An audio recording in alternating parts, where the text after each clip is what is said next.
Je vois que les participants sont en train de se connecter.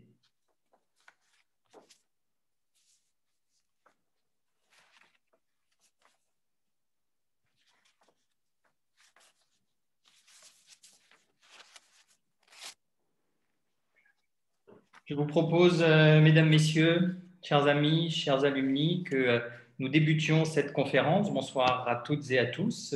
Bienvenue ce soir à cette conférence exceptionnelle sur le thème de la laïcité. Laïcité, l'exception française, point d'interrogation, autour de Jean-Marc Sauvé. Monsieur Sauvé, bonsoir. Bonsoir. Jean-Marc Sauvé, vous êtes aujourd'hui président du conseil d'administration de la Cité internationale universitaire de Paris, de la Fondation des apprentis d'Auteuil, qui œuvre notamment à la réinsertion sociale des jeunes en difficulté, mais également président du comité d'éthique des Jeux olympiques de Paris 2024, ou encore de la commission indépendante sur les abus sexuels dans l'Église. Monsieur Sauvé, vous avez débuté votre parcours à Sciences Po, que vous avez poursuivi à l'ENA. Vous avez notamment été secrétaire général du gouvernement de 1995 à 2006. Vous avez connu 4 premiers ministres, messieurs Juppé, Jospin, Raffarin et De Villepin. En 2006, vous devenez vice-président du Conseil d'État. C'est un poste que vous avez occupé jusqu'en 2018. Vous connaissez bien, très bien, la question de la laïcité que vous avez suivie en tant que secrétaire général du gouvernement, puis directement traité en tant que vice-président du Conseil d'État. Vous rappelez souvent que la laïcité est d'abord et avant tout un principe de liberté et d'équilibre, et que ce principe fait régulièrement l'objet de contresens. Alors nous allons en discuter avec vous ce soir, en commençant, si vous en êtes d'accord, par revenir sur les origines et les grands principes de cette notion, avec une première question que j'aimerais vous poser. À quand remonte l'apparition de la laïcité en France? Merci de votre invitation. Vous avez évoqué quelques-unes des fonctions que j'ai occupées. Ma première prise de conscience de la laïcité, c'est à l'école primaire de mon village natal dans la Somme, à Templeux-le-Guérard, lorsque, dans les années 50, nous allions au début du mois de juillet, avant les grandes vacances qui commençaient le 14 juillet, faire des activités éducatives et pédagogiques, et l'instituteur nous emmenait à un monument dans les champs. Il fallait marcher tout de même 3 kilomètres pour y arriver, et on quittait les chemins, et c'était un monument qui avait été érigé en souvenir des assemblées qui n'étaient pas les assemblées du désert au sens formel du terme, mais qui l'étaient quand même, qui s'étaient réunies à distance des villages pour, après la révocation de l'édit de Nantes, lire la Bible sous la direction d'un pasteur.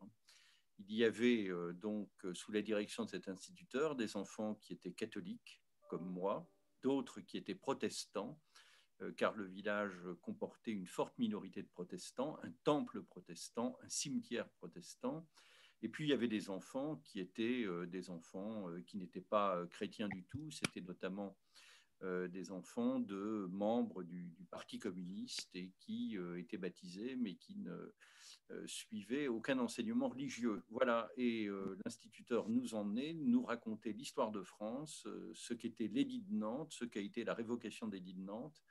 Tout le monde l'écoutait avec, je crois, beaucoup d'attention, beaucoup de passion, et personne ne se sentait, quelle que soit sa confession ou son absence de confession, au terme de ce cours qui n'était pas un prêche, humilié ou contesté. C'est, je trouve, une très très belle leçon de laïcité française, comment on enseigne l'histoire et comment on fait aimer la tolérance, sans du tout, j'allais dire, mettre en cause les appartenances cultuelles des uns et des autres. Voilà, ça pourrait être ma conclusion, c'est mon point de départ.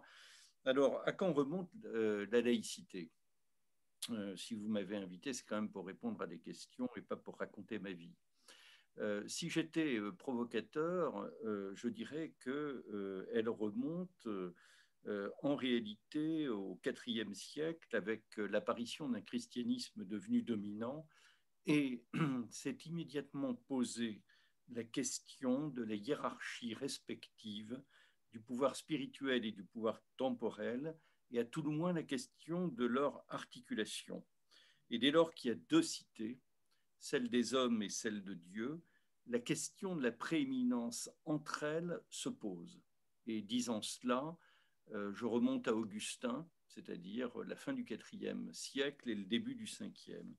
Et quand le pape Gélase Ier, à la fin du Ve siècle, revendique face au roi ostrogoth Théodoric le Grand, il revendique l'auctoritas, catégorie connue du droit romain, commentée par Cicéron, et ne concède au roi ostrogoth que la potestas. On est déjà bien dans un combat, dans un affrontement entre un pouvoir spirituel ou un pouvoir temporel, dont en fait la laïcité sera, comment, pas l'échéance ultime, mais ce sera une des, et en tout cas la dernière sur le plan historique à ce stade, de cette opposition ou de cette confrontation. Et ce sont aussi d'ailleurs les racines de la lutte d'influence entre le pape et l'empereur.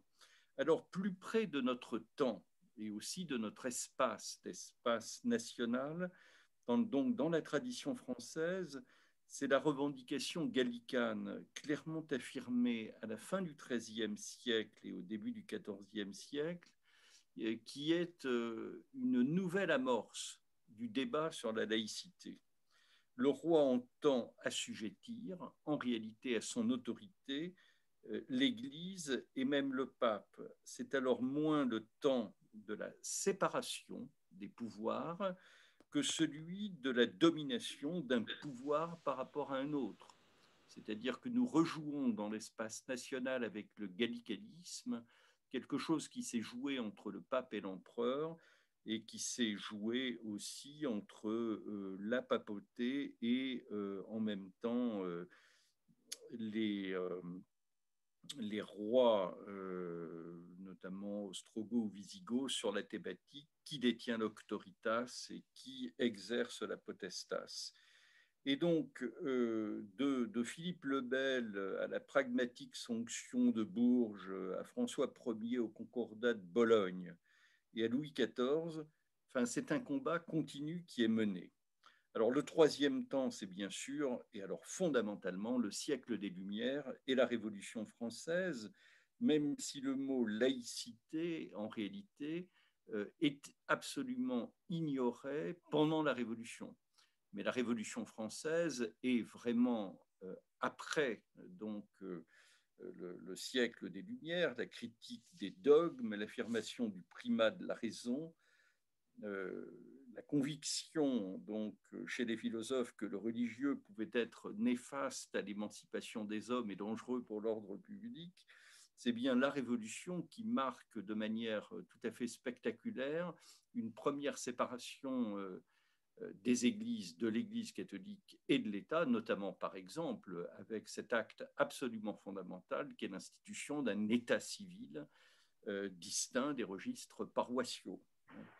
Et donc, nous avons ce temps. Alors, la Déclaration des droits de l'homme ne prononce pas le mot de laïcité, même si, en fait, l'idée de laïcité en constitue tout à fait la base et le terreau. L'article 10 dit beaucoup de choses. Je dirais presque qu'il dit tout. Nul ne doit être inquiété pour ses opinions, donc même religieuses, pourvu que leurs manifestations ne troublent pas l'ordre public établi par la loi. Et donc, dans cet article, nous avons l'idée de liberté, de pluralité. Il y a aussi, de manière subreptice mais parfaitement claire, la négation de la spécificité du religieux qui est en quelque sorte mis au niveau des opinions. Nul ne peut être inquiété pour ses opinions, même religieuses. Et enfin, le rappel de la primauté de la loi dans l'ordre civil. Alors, le mot laïcité, il apparaît au cours du XIXe siècle. Guizot l'utilise. Jean Massé, le fondateur de la Ligue de l'enseignement, au contraire, lui, ne le retient pas, mais ce mot s'impose sous le Second Empire. Dès les débuts de la Troisième République, il est consacré par les lois scolaires des années 1880, mais il sera ignoré en réalité par la loi du 9 décembre 1905. Alors, sur ce sujet de la laïcité et des origines de la laïcité, je ne peux faire mieux en réalité que de citer quelques propos, parce qu'aujourd'hui on utilise ce mot laïcité sans du tout s'accorder sur son contenu et dans bien des cas sans même savoir, hein, chez beaucoup de ceux qui l'utilisent, que ça recouvre. Et le dictionnaire de Ferdinand Buisson, qui a été un collaborateur de Jules Ferry, Ferdinand Buisson a été directeur de l'enseignement primaire de 1879 à 1896, pendant 17 ans. Il sera président de la Ligue de l'enseignement après Jean Massé. Il sera président de la Ligue des droits de l'homme. Ce ne sera pas le premier président, c'est Ludovic Trarieux. Et Ferdinand Buisson présidera, puisqu'il deviendra parlementaire au début du XXe siècle, il présidera la commission spéciale de la Chambre des députés qui a été chargée d'élaborer le projet de loi de séparation des églises et de l'État. Projet de loi dont le rapporteur, est peut-être plus connu encore que Ferdinand Buisson, est Aristide Briand. Ferdinand Buisson a écrit un dictionnaire de pédagogie et d'instruction primaire avec, je crois, plus de 300 collaborateurs, mais il a écrit notamment l'article laïcité et il écrit « Nous sommes sortis » dans une des éditions, dans les années 1880-1890, nous sommes sortis d'un état de choses qui consistait essentiellement dans la confusion de tous les pouvoirs et de tous les domaines, dans la subordination de toutes les autorités à une autorité unique, celle de la religion. Ce n'est que par le lent travail des siècles que peu à peu les diverses fonctions de la vie publique se sont distinguées, séparées les unes des autres et affranchies de la tutelle de l'Église. Et Ferdinand Buisson, je n'abuserai pas des citations de lui, mais je les trouve particulièrement judicieuses. Il a dit à un moment, la laïcité, c'est la neutralité à tous les degrés. Je trouve que c'est également très clair. Et il ajoute plus loin, ce n'est que par le lent travail des siècles que peu à peu, les diverses fonctions de la vie publique se sont distinguées, séparées les unes des autres et affranchies de la tutelle étroite de l'Église. C'est le résultat de combats d'émancipation pour desserrer l'emprise confessionnelle d'une Église catholique dominante. C'est l'histoire d'un long processus de séparation du spirituel et du temporel. La laïcité est l'héritière des aspirations à la liberté du siècle des Lumières. Elle plonge ses racines dans le bouleversement révolutionnaire. Et Condorcet écrivait dans le projet d'avril 1792 « Séparer de la morale les principes de toute religion particulière et n'admettre dans l'instruction publique l'enseignement d'aucun culte ». Voilà, j'allais dire, ce que sont les origines de la laïcité. Je pense que la laïcité, les termes du débat apparaissent dès que le christianisme devient dominant, puisque le christianisme n'est pas une religion, à la différence de la religion romaine, une religion civique. C'est une religion qui est tout à fait distincte de l'ordre de la cité. Et cette idée, ce projet politique, donc, s'épanouit à partir du siècle des Lumières, de la Révolution française, et il se stabilise dans notre pays sous la Troisième République avant la Première Guerre mondiale. Merci beaucoup. Et alors, si vous deviez résumer aujourd'hui la définition de la laïcité en 2021, plus de 100 ans après les textes que vous avez évoqués à l'instant. Quelle définition donneriez-vous? Euh, la laïcité, c'est un principe d'organisation de la République.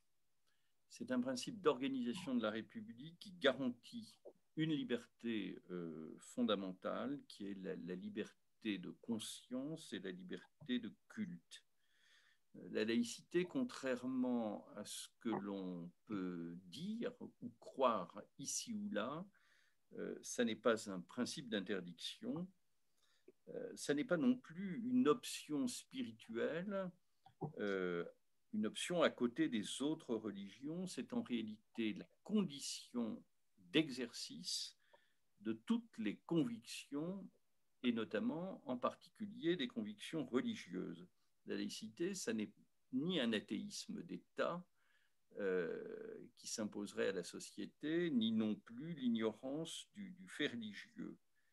Alors, pour moi, en France, et c'est un peu ce qui nous distingue d'autres pays, notamment d'autres pays européens ou occidentaux, la laïcité, c'est d'abord la neutralité et l'impartialité de l'État et des autres personnes publiques, donc à tous les niveaux, ce qui permet de garantir à la fois la liberté de conscience, la liberté de religion, la liberté de culte et d'égalité entre tous. Voilà, et il me semble que c'est vraiment la neutralité et l'impartialité de l'État qui, dans notre pays, est, je dirais, la racine, la garantie en réalité de la liberté, de conscience et de la liberté de culte et aussi de l'égalité. Et d'ailleurs, on retrouve assez bien cette idée, mais on inverse un peu les termes, dans la rédaction de la loi du 9 décembre 1905. Cette loi du 9 décembre 1905, dans son article 1er, dispose que la République assure la liberté de conscience, elle garantit le libre exercice des cultes sous les seules restrictions édictées dans l'intérêt de l'ordre public. Et l'article 2, donc, la République, c'est le principe de neutralité, ne reconnaît, ne subventionne ni ne salarie aucun culte. Il en résulte la suppression du budget des cultes au sein de l'État, mais à l'exception donc immédiatement, dans cet article 2, deuxième alinéa, des services d'aumônerie pour les publics captifs. J'entends par là les publics des établissements d'enseignement scolaire, les usagers du service public hospitalier, le service pénitentiaire, etc., ou les armées. Et donc, voilà. Alors, maintenant, la question qu'on peut se poser, mais peut-être me la poserez-vous aujourd'hui, c'est celle de savoir si l'évolution de la France, l'évolution de notre société rend inopérante cette définition. Alors oui, oui, je vais en effet y venir dans un bref instant. Auparavant, je voudrais savoir s'il existe dans notre pays aujourd'hui, que ce soit dans la France hexagonale ou ultramarine, des exceptions, des dérogations au principe d'application de la laïcité. Alors, il existe très clairement des dérogations à l'application de la loi du 9 décembre 1905, des dérogations à la séparation des églises et de l'État. C'est le cas pour les départements d'Alsace-Moselle, donc le Bas-Rhin, le Haut-Rhin et la Moselle, le régime donc du Concordat de 1801, qui a été négocié et signé entre le premier consul et le pape Pie VII, donc le régime du Concordat y demeure applicable, et le Conseil constitutionnel, le 21 février 2013, a jugé que eh bien, ce dispositif, bien que le principe de laïcité soit de nature constitutionnelle, tout simplement parce que l'article 1er de notre Constitution le dit de la manière la plus spectaculaire et la plus solennelle. La France est une république démocratique, est une république indivisible, laïque, démocratique et sociale. Bon, donc la France est une république laïque. Il en résulte, nous dit le Conseil constitutionnel, la neutralité de l'État, le fait que la République ne reconnaisse aucun culte. Ce principe impose le respect de toutes les croyances, l'égalité de tous les citoyens devant la loi sans distinction de religion. Et ce principe de laïcité implique que la République garantisse le libre exercice des cultes. Et ce principe implique aussi, nous dit le Conseil constitutionnel, que la République n'en salarie aucun. Bien. Donc voilà ce que le Conseil constitutionnel nous dit du principe de laïcité. Il y inclut, je dirais, la totalité, en réalité, de l'histoire du principe de laïcité, c'est-à-dire le respect de toutes les croyances, l'égalité de tous les citoyens devant la loi, la garantie du libre exercice des cultes, mais l'absence de subvention ou de salariat des cultes. Et après avoir dit cela, comment peut-il juger que le régime applicable en Alsace est conforme à la Constitution? Eh bien, tout simplement en indiquant que le constituant, en 1946, comme en 1958, a expressément entendu soustraire donc soustraire les départements d'Alsace-Moselle à l'application de la loi du 9 décembre de 1905. Alors, on a bien sûr l'exception la plus connue, qui est celle des départements d'Alsace-Moselle, mais il y a aussi d'autres exceptions. L'exception guyanaise, puisque la rémunération des ministres du culte en Guyane, qui était assurée par l'État, a été transférée au département, puis elle a été transférée ensuite à la collectivité unique de Guyane. Voilà, et ceci a été jugé par le Conseil constitutionnel le 2 juin 2017. Alors, ce qui est évidemment paradoxal, c'est que le Conseil constitutionnel donc, eh bien, se prononce sur la conformité à la Constitution de l'ordonnance royale du 27 août 1828. Ordonnance royale du 27 août 1828, donc signée par Charles X. Voilà, et avec le même raisonnement, le constituant a entendu expressément que la loi sur la séparation des églises et de l'État ne s'applique pas à ces territoires. Le régime donc guyanais est d'autant plus surprenant que seuls les ministres du culte catholique sont rémunérés par la personne publique, État hier, puis département et maintenant collectivité de Guyane. Ce qui, d'ailleurs, et c'est à l'origine de la QPC qui a été posée au Conseil constitutionnel, ne convenait pas au président de la collectivité guyanaise.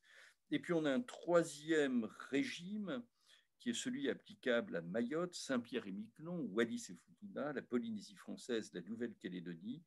Dans ces territoires s'applique toujours aujourd'hui le décret-loi du 16 janvier 1939 dit décret Mandel, Georges Mandel, qui était ministre des colonies à l'époque. Et dans ces territoires, l'exercice du culte est assuré par des missions religieuses qui disposent de la personnalité juridique. Ce ne sont pas des établissements publics, ce sont des établissements à caractère privé qui gèrent leurs biens, rémunèrent les ministres du culte, mais on voit que dans ces territoires, le culte est donc organisé par l'État et placé dans une certaine mesure sous sa tutelle. Sous sa tutelle. Donc voilà, la République est une et indivisible, mais elle connaît voilà, sur son territoire des régimes tout à fait variables. Alors, si la loi du 9 décembre 1905 ne s'applique pas à l'ensemble du territoire de la République, le Conseil d'État, lui, a jugé que le principe de laïcité, néanmoins, s'appliquait à ces territoires.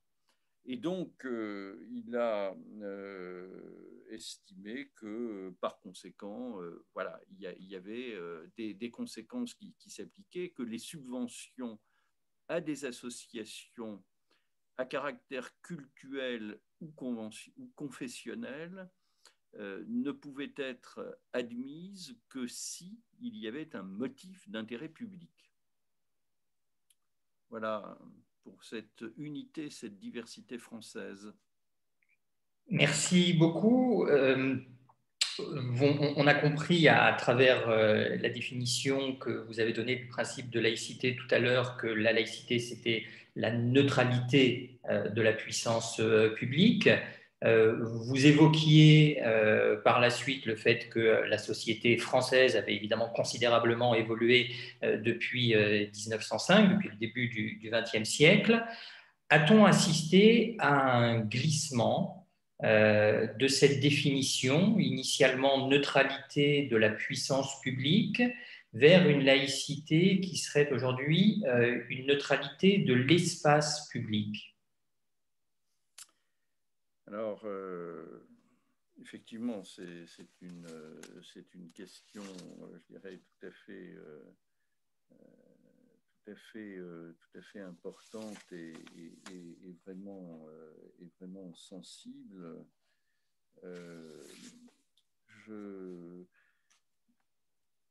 D'abord, il faut tout de même, tout en soulignant le caractère libéral de la laïcité, il ne faut pas oublier la virulence et la violence des combats des combats politiques, mais qui ont débouché d'ailleurs sur le terrain de l'ordre public avec des morts lorsqu'il s'est agi de réaliser les inventaires des églises après la loi du 9 décembre 1905. Donc la laïcité s'est affirmée dans notre pays, mais au terme de luttes politiques qui ont été très, très violentes et même, je dirais, d'atteinte à l'ordre public. De manière très étonnante,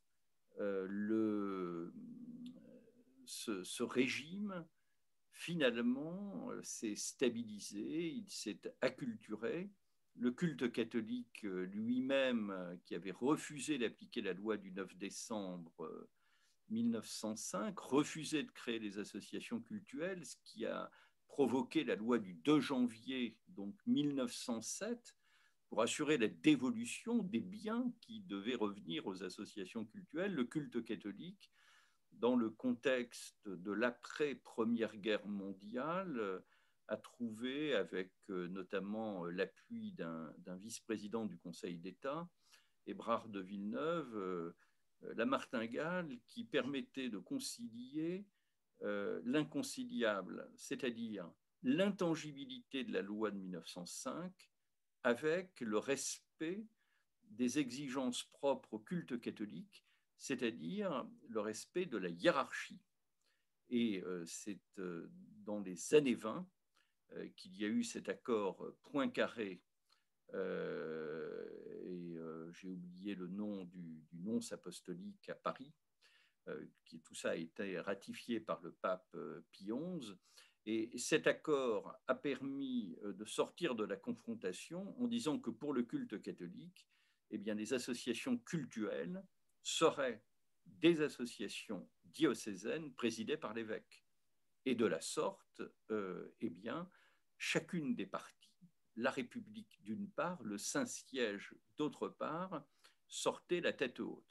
Et nous avons vécu pendant des décennies dans une paix religieuse qui a été simplement troublée par les controverses sur le financement public des écoles privées. Loi Barranger, et ensuite, finalement, loi Debré, loi Germer, et en 1984, la hache de guerre a été définitivement enterrée. Mais il y a eu un changement de contexte avec à la fois la sécularisation de la société. Ça, c'est un point, à mon avis, absolument majeur qui conduit à une mutation ou une tentative de mutation du principe de laïcité. Il y a aussi donc la diversification des confessions chrétiennes avec la puissance du courant évangélique dans les églises protestantes et l'émergence donc de religions qui ne sont pas issues des racines judéo-chrétiennes de notre pays, c'est-à-dire de religions qui ne sont ni chrétiennes ni le judaïsme, et en particulier donc l'islam. Alors, est-ce que tout ça rend inopérant, je dirais, la laïcité telle qu'elle s'est construite depuis la Révolution française jusqu'au début du XXe siècle? Moi, je ne le pense pas. Je pense que la réponse à cette question est négative.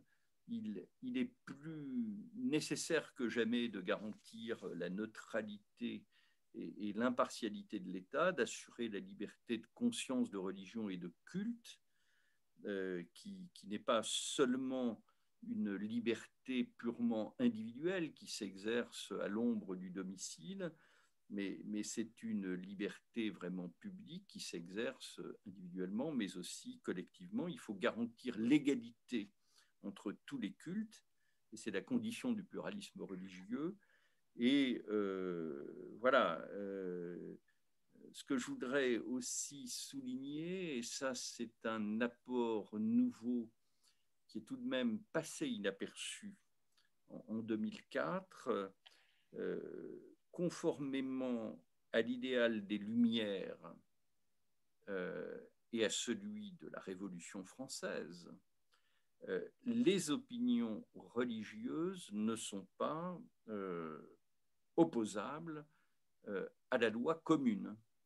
Et ce principe-là a été rappelé par le Conseil constitutionnel dans la décision sur la conformité à la Constitution du traité établissant une constitution pour l'Europe. Le Conseil constitutionnel a jugé l'article 1er de la Constitution interdit à quiconque de se prévaloir de ses croyances religieuses pour s'affranchir des règles communes régissant les relations entre collectivités publiques et particuliers. Alors ce point est extrêmement important, et donc vous aujourd'hui effectivement on a tendance, et il y a un glissement qui est très clair dans une partie importante de l'esprit public. Je ne sais pas si cet esprit public va jusqu'à envahir la rue Saint-Guillaume. C'est une question qui sera peut-être abordée dans des questions, s'il y a des questions.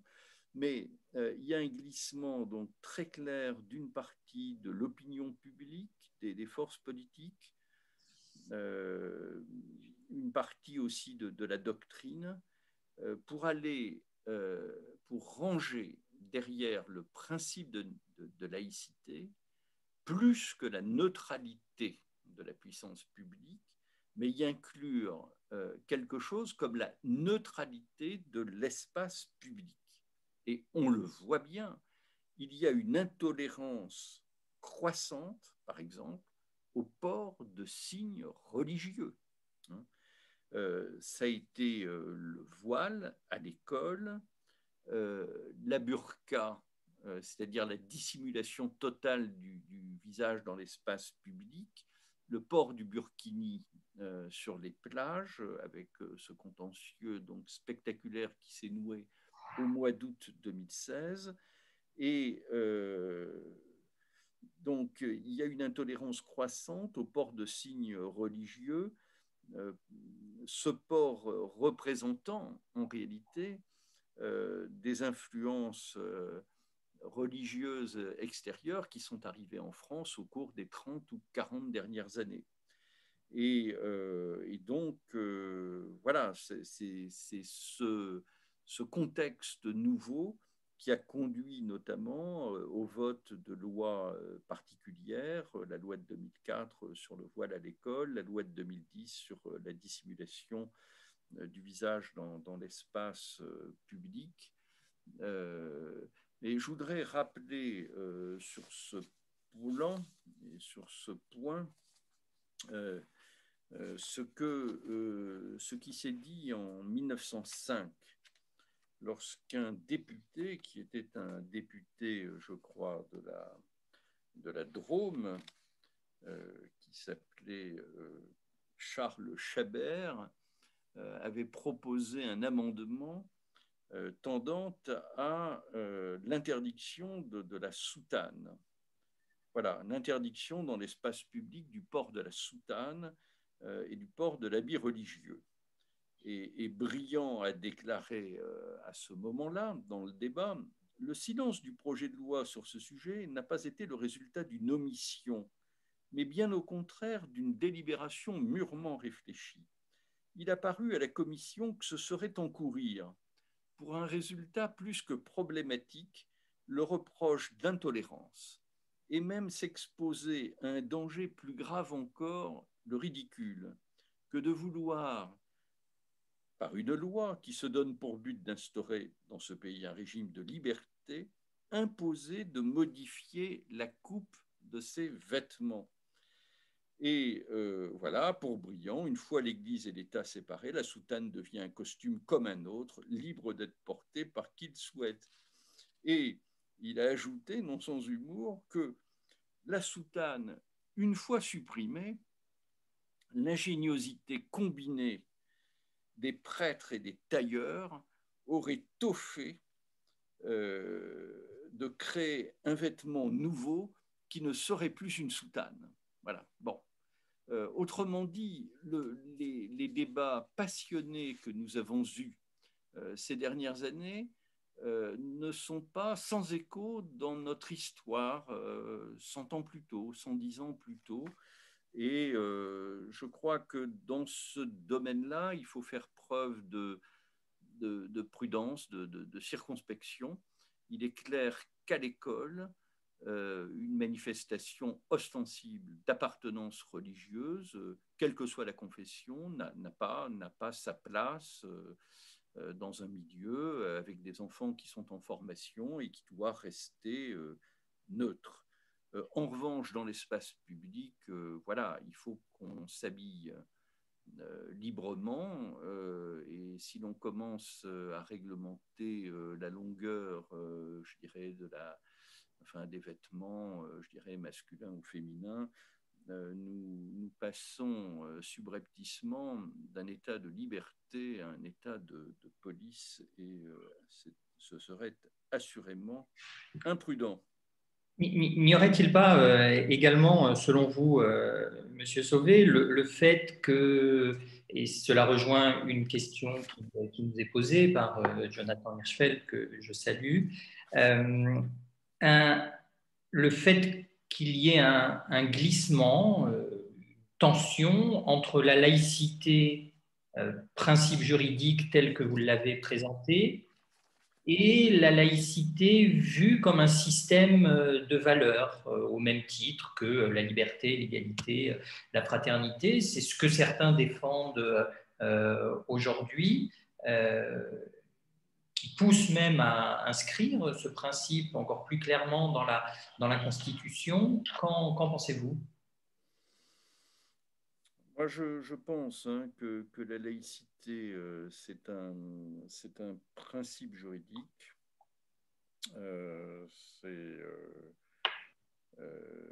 c'est un principe juridique qui nous singularise, euh, mais qui ne doit pas servir de paravent à toutes les peurs de la société française face à l'émergence d'autres cultures, d'autres traditions et d'autres religions. C'est un principe juridique qui a été un principe d'émancipation, de liberté. Je ne pense pas qu'ils doivent devenir le porte-drapeau d'une France apeurée. Et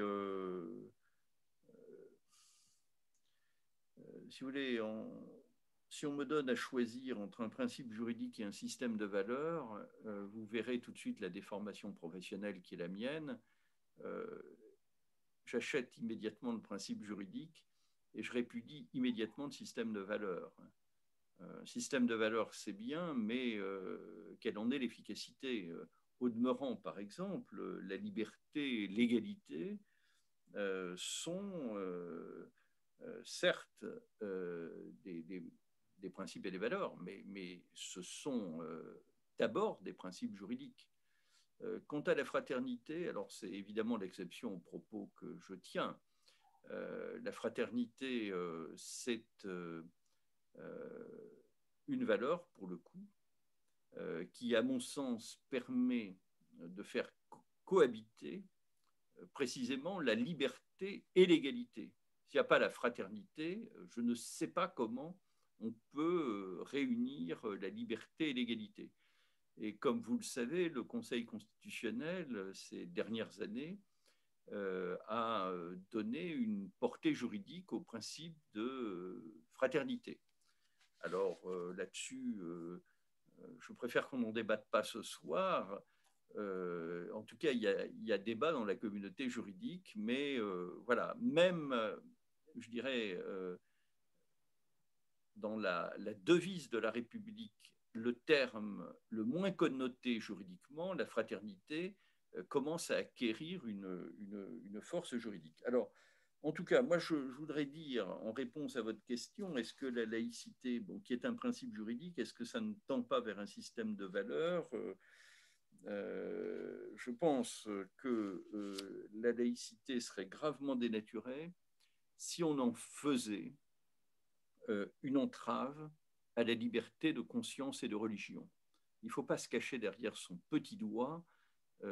C'est bien, en réalité, l'enjeu des débats feutrés que nous avons aujourd'hui sur la laïcité.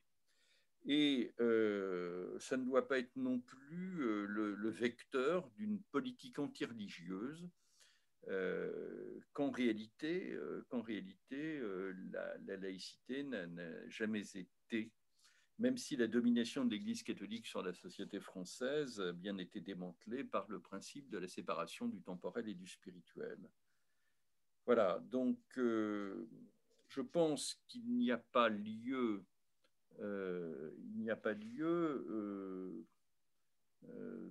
de faire évoluer la laïcité vers un système de valeurs. C'est un principe juridique, qui sans doute, plus qu'un simple principe juridique, c'est une boussole, c'est clair. Hein.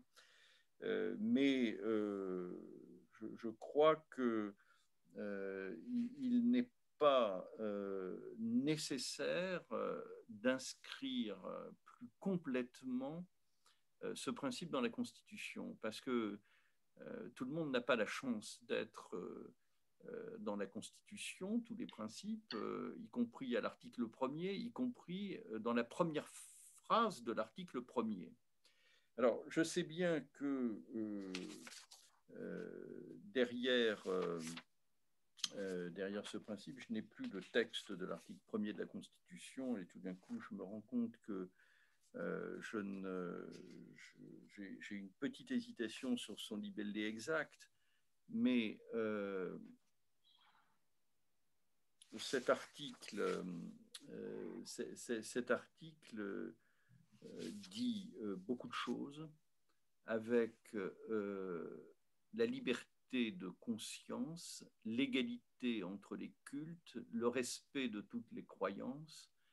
Et si on ajoutait d'autres dimensions à ce principe de laïcité, je pense qu'on l'affaiblirait plutôt que de le renforcer.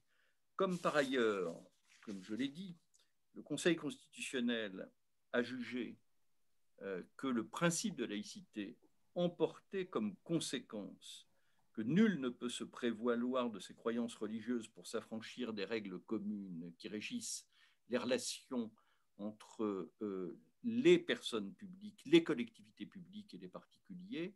Très franchement, je ne vois pas ce qu'il y aurait lieu d'ajouter à notre Constitution. Alors, il y a une nouvelle séquence qui s'est ouverte le 9 décembre dernier. C'est une question que l'une de nos participantes ce soir vous pose. Une nouvelle séquence qui s'est ouverte avec le projet de loi confortant les principes républicains. Comment, d'après vous, ce projet de loi peut-il s'articuler avec la loi de 1905 et quels sont ses impacts en fait, sur la laïcité? Alors c'est une question particulièrement difficile, particulièrement délicate, hein, qu'il faille fortifier le respect des principes de la République n'est pas douteux. Qu'il faille réprimer plus durement tous les actes d'intimidation à l'égard des services publics et de leurs agents pour obtenir l'application d'une règle différente ou d'une règle particulière, qu'il faille assurer une protection accrue des enseignants. Tout cela n'est pas douteux. Le contrat d'engagement républicain dans son principe qu'il est proposé de souscrire pour bénéficier d'une subvention d'une personne publique, je dirais, ne pose pas de problème de conscience. Encore faut-il qu'on soit tout à fait d'accord sur ce qu'il faut mettre derrière exigence minimale de la vie en société. Et alors, derrière la dignité de la personne humaine et derrière la notion d'ordre public, moi, je sais parfaitement ce qu'il y a derrière ces mots. Dignité de la personne humaine, ordre public. Je ne voudrais pas que, je dirais, l'esprit public s'engage dans cette voie-là avec l'idée qu'il puisse y avoir une quelconque forme d'arbitraire, c'est-à-dire les exigences minimales de la vie en société, c'est ce que moi je crois légitime, sans aucune espèce de contrôle de quiconque. Ce que je voudrais dire, c'est que si les conditions du contrat d'engagement républicain sont activement mises en œuvre et sont mises en œuvre dans un esprit qui n'est pas rigoureux et strict, mais qui est un esprit assez englobant, les tribunaux administratifs, les cours administratifs d'appel et après-demain le Conseil d'État auront du travail. Parce que ces termes-là, je les entends pour deux d'entre eux, la dignité de la personne humaine, l'ordre public, les exigences minimales de la vie en société, je ne sais pas bien ce que c'est. Est-ce que c'est traverser la rue quand le feu vert des piétons est marqué? Enfin, j'aimerais. Alors, les débats parlementaires vont certainement contribuer à éclairer ce point. Je note quand même que c'est un amendement qui a été apporté par l'Assemblée nationale au projet du gouvernement. Voilà, donc il y a des mesures qui sont utiles, nécessaires, bienvenues. Le contrôle des flux financiers en provenance de l'étranger aussi, je le comprends tout à fait. Un meilleur encadrement de la diffusion de contenus problématiques en ligne. Alors, il y avait déjà des contenus qui diffusaient la haine, mais on peut avoir aussi des contenus plus problématiques. Mais ce sur quoi je voudrais appeler l'attention à propos de cette loi, dont le principe ne pose évidemment pas problème, dont de nombreuses dispositions sont tout à fait utiles et bienvenues, c'est tout de même l'accumulation, l'accumulation de règles nouvelles qui peuvent, peuvent, à terme, euh, provoquer des atteintes aux libertés, euh, à tout le moins des tracasseries administratives, confèrent notamment les obligations qui sont faites aux organes qui reçoivent des dons, de faire connaître l'identité, le montant des dons pour que la déduction puisse être opérée. Donc, et enfin, au regard de l'objectif poursuivi, qui est la cohésion sociale et la cohésion nationale, cette accumulation de dispositions ne donne pas l'assurance, ne donne pas l'assurance que tous ces objectifs pourront être atteints. En tout cas, ce qui a été noté par différentes personnes, je pense au défenseur des droits, le Conseil d'État a fait aussi ses observations, mais il y a une accumulation de dispositions sur la liberté d'association, la liberté de culte, la liberté d'opinion, la liberté de communication et d'information, la liberté éducative et d'enseignement. Il y a une accumulation de dispositions dont je ne souhaite pas qu'elles puissent demain reposer entre toutes les mains. Je veux dire par là que cette loi, si elle est appliquée par des personnes avisées, mesurées, prudentes, peut produire des effets, je l'espère, des effets utiles, sans être totalement rassuré par toutes ces dispositions. Mais cette loi peut aussi, entre, j'allais dire, des mains plus imprudentes, moins attachées à nos principes républicains, aux principes de liberté notamment, elle pourrait occasionner des difficultés. Comme on a pu le dire d'une manière schématique et donc probablement excessive et un peu caricaturale, mais nous passons en matière, alors stricto sensu, non pas de plateformes numériques, de dons aux œuvres, d'acceptation de financement provenant de l'étranger, mais en matière de culte et d'organisation des cultes. Nous passons d'une loi de liberté à une loi de contrôle, une loi qui permet en réalité, sur le plan administratif, de faire échec à la constitution d'associations cultuelles. Et voilà, c'est une rupture historique importante. Elle concerne évidemment tous les cultes. Elle concerne évidemment tous les cultes. On n'imagine pas qu'une telle loi puisse s'appliquer à des cultes présents, on va dire, sur le territoire français depuis moins d'un siècle, par exemple. Bon, elle s'applique à tous les cultes, mais donc elle comporte des risques ils ne doivent pas être sous-estimés. Ils ne doivent pas être sous-estimés. Et je comprends très bien les préoccupations qu'elles suscitent.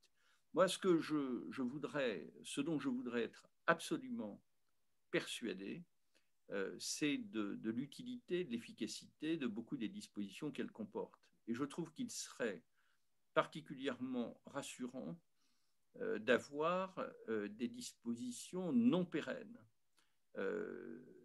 Voilà, qui, peut-être pas toutes les dispositions, mais un certain nombre de dispositions qui s'appliquent pour une durée de 5 ans et qui seraient évaluées et ne seraient reconduites que si elles produisent les effets qui en sont attendus. Et de ce point de vue, je pense que ça n'est pas le cas. J'ai noté que l'Assemblée nationale avait beaucoup enrichi, complété ce texte, parfois de manière tout à fait utile, avec l'amendement de la loi sur la confiance dans l'économie numérique.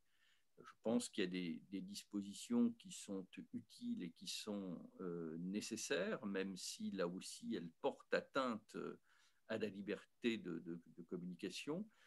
Mais il serait sans doute bienvenu, de faire une balance rigoureuse entre les avantages et les inconvénients de cette loi, ce qu'elle permet en termes de réduction du séparatisme, de renforcement de la cohésion nationale et les intérêts légitimes auxquels elle porterait excessivement atteinte.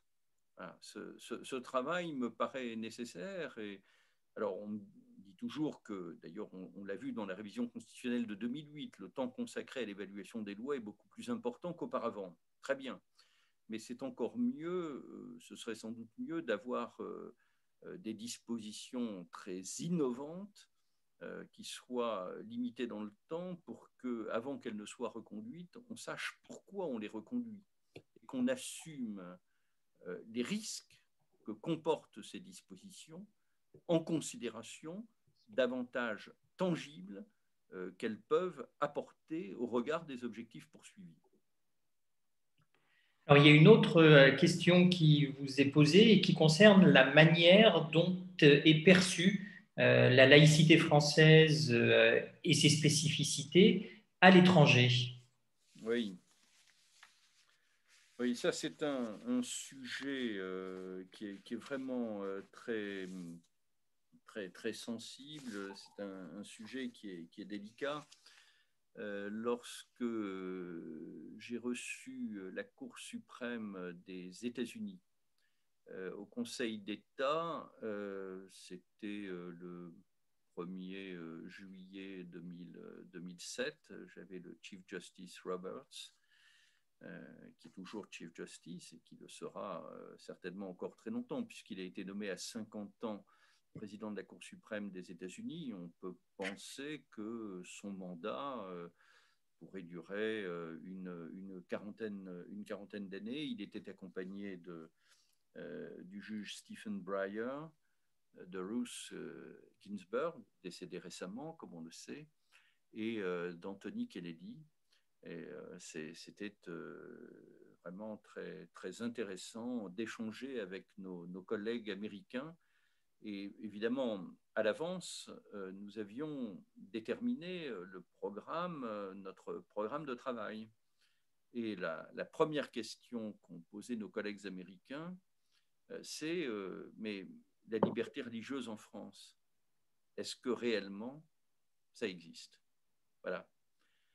Avec votre principe de laïcité, toutes ces choses qui sont intraduisibles, voilà, et qu'on ne connaît pas et qu'on ne comprend pas. Bon, alors on a fait, voilà, on a fait de la pédagogie, et je pense que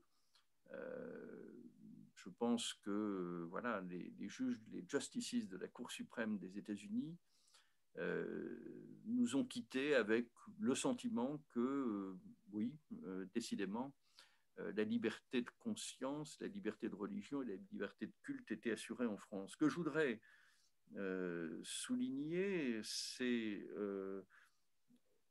la singularité et l'irréductible singularité de la laïcité en France.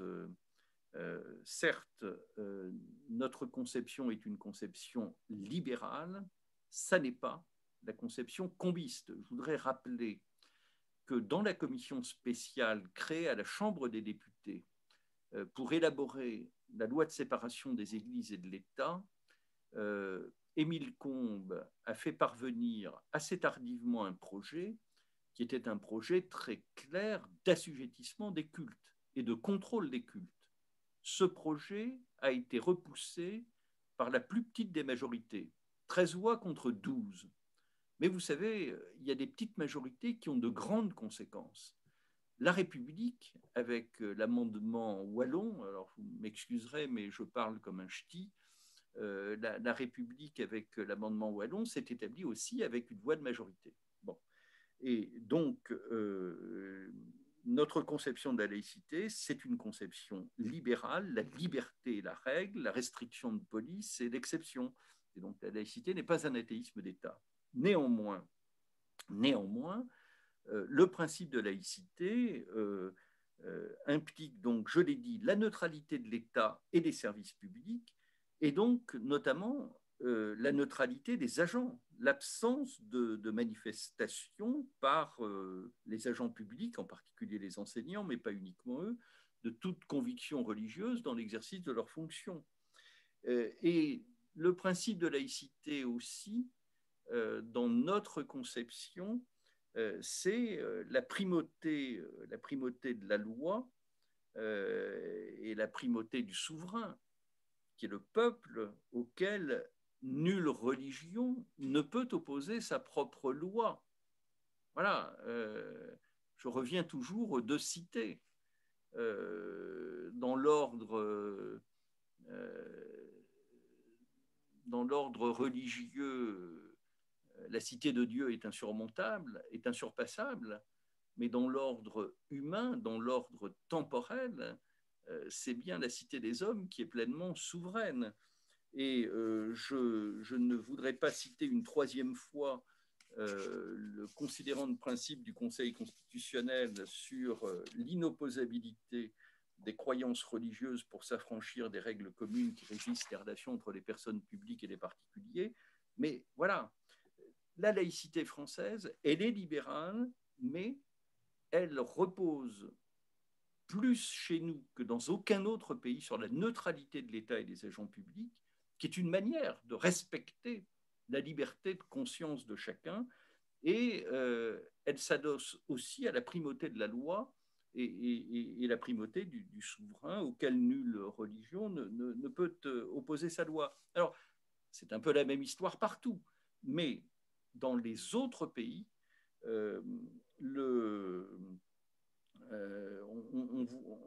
on sent bien qu'il y a une distinction par rapport à la France, et la singularité française ressort. Parce que le régime qui est consacré par l'article 9 de la Déclaration des droits de l'homme et du citoyen, ou par l'article 10 de la Charte des droits fondamentaux de l'Union européenne, ce régime, il est construit de manière très différente. Ce régime est centré sur la liberté de pensée, de conscience et de religion. C'est ça tout à fait la base. Et ensuite, sur les limites que l'on peut y apporter. Hein. Je voudrais à cet égard citer l'article 9. Toute personne a droit à la liberté de pensée, de conscience et de religion. Ce droit implique la liberté de changer de religion ou de conviction, ainsi que la liberté de manifester sa religion ou sa conviction, individuellement ou collectivement, en public ou en privé, par le culte, l'enseignement, les pratiques et l'accomplissement de rites. Et ensuite, la liberté de manifester sa religion ou ses convictions ne peut faire l'objet d'autres restrictions que celles qui, prévues par la loi, constituent des mesures nécessaires dans une société démocratique à la sécurité publique, à la protection de l'ordre, de la santé et de la morale publique, ou à la protection des droits et libertés d'autrui. Donc vous voyez que dans l'approche qui est celle des autres pays européens, qui est aussi l'approche de l'Amérique du Nord, c'est l'approche des pays occidentaux. Donc, au commencement, eh bien, la liberté de pensée, de conscience et de religion. Mais ces pays, d'une manière générale, ne traitent pas directement des relations entre l'Église et l'État. Et on sait à quel point ces relations entre les Églises et l'État demeurent substantiellement ou symboliquement très profondes dans beaucoup d'États. Je ne parle pas uniquement de la Pologne, de l'Irlande, de la Grèce, avec notamment une reconnaissance de l'Église orthodoxe, et non pas de sa primauté, mais de sa dimension tout à fait essentielle dans la société hellénique. Et donc, voilà, donc les approches sont différentes. Ce que je voudrais souligner, c'est que à la fin des fins, compte tenu des limitations qui peuvent être apportées au principe de liberté de conscience, de religion, de culte, l'État, dans la conception de nos principaux partenaires, apparaît quand même comme un arbitre neutre et impartial des droits consacrés par la Convention européenne des droits de l'homme. Mais l'État n'apparaît comme étant neutre, impartial et non discriminatoire que, in fine, ou presque ex post, il n'est pas institué à des fins d'impartialité et de garantie de la neutralité, ce qui est chez nous très clairement le fondement de la liberté religieuse. Merci. Vous avez répondu à l'une des questions qui était posée par une de nos intervenantes, à savoir si, dans votre esprit, le principe juridique de laïcité s'opposait à l'expression des religions dans l'espace public. Ça n'est pas le cas et vous y avez répondu très, très clairement. L'heure tourne. Je vous propose, si vous en êtes d'accord, Monsieur le Président, deux dernières questions. La première... avec une réponse brève, comment enseigner la laïcité, comment en transmettre les principes aux nouvelles générations. Ce sont des recommandations aujourd'hui de l'Observatoire de la laïcité, des mesures de sensibilisation des citoyens. Qu'est-ce que vous en pensez ?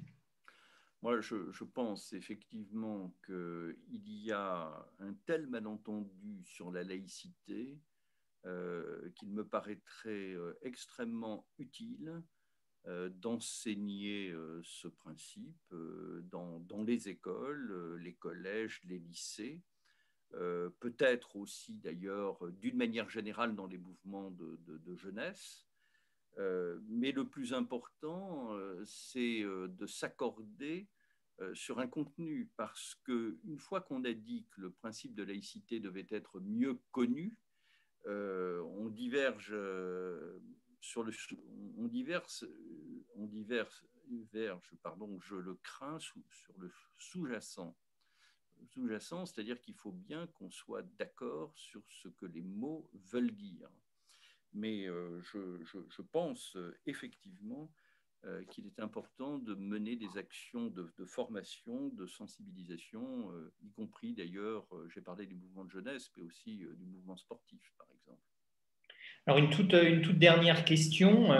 Il y a en France aujourd'hui des revendications religieuses qui sont réelles, qui créent des tensions entre la neutralité de l'État et la liberté de conscience dans son expression religieuse. On le voit dans l'armée, à l'hôpital, en prison, à l'école.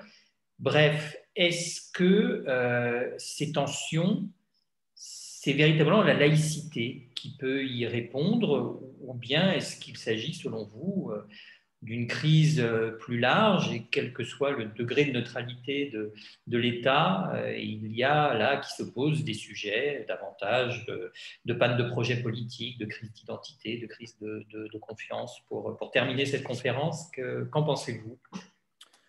Je pense que la laïcité peut être une boussole.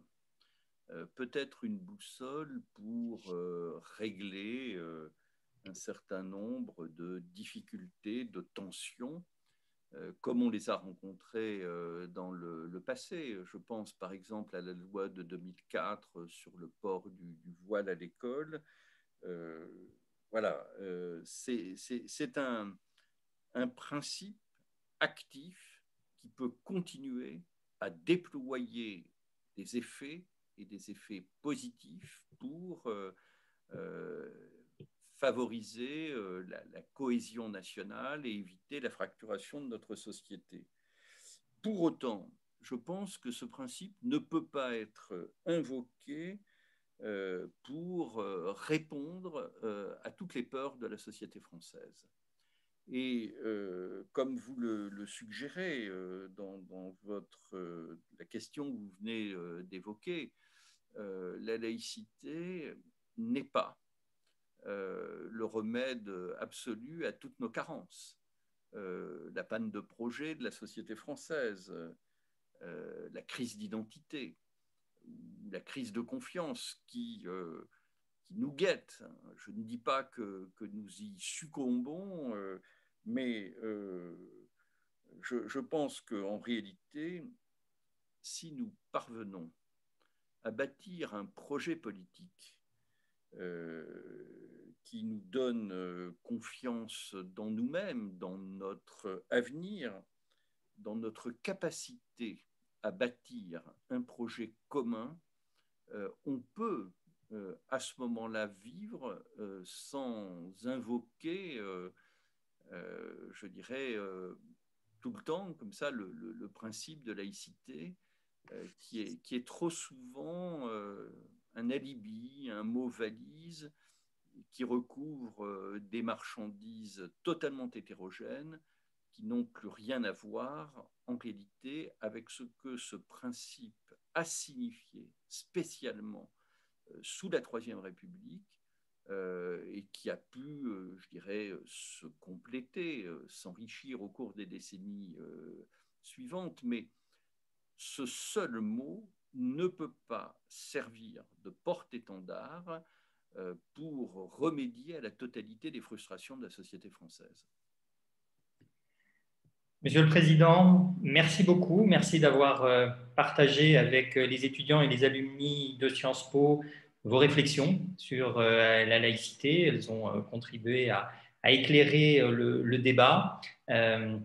Soyez, au nom de l'ensemble de notre communauté étudiante, diplômée et enseignante de Sciences Po, très chaleureusement remerciés, que tous nos meilleurs vœux vous accompagnent dans vos nombreuses missions.